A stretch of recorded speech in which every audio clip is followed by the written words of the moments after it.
పశ్చిమ గోదావరి జిల్లా తణుకులో స్ప్రింగ్ బోర్డ్ అకాడమీ పాఠశాలను మంచు విష్ణు ప్రారంభించారు.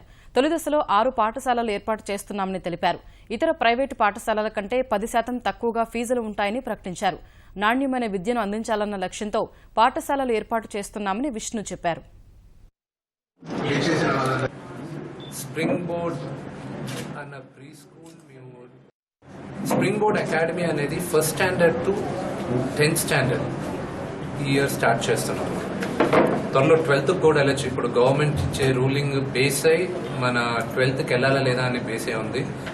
ఈ ఇయర్ వచ్చి మనం 6 అకాడమీలు స్ప్రింగ్ బోర్డ్ అకాడమీలు లాంచ్ చేస్తున్నాం. ఒకటి పుత్తూరులో, 2 హైదరాబాద్లో, చిత్తూరు, ఇంకోటి తిరుపతి, ఇంకోటి Tanuku.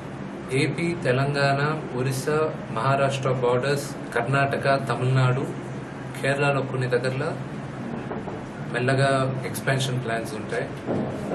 Quality education, number 1 education మాత్రం 100% గ్యారంటీ. సో స్టూడెంట్స్ అందరూ టెక్నాలజీలోను ప్లస్ ఎడ్యుకేషన్లోను, మర్యాదలోను, పద్ధతిలోను నంబర్ 1గా ఉండాలి. ఆ ఉద్దేశంతో స్ప్రింగ్ బోర్డ్ అకాడమీ స్టార్ట్ చేయాలి.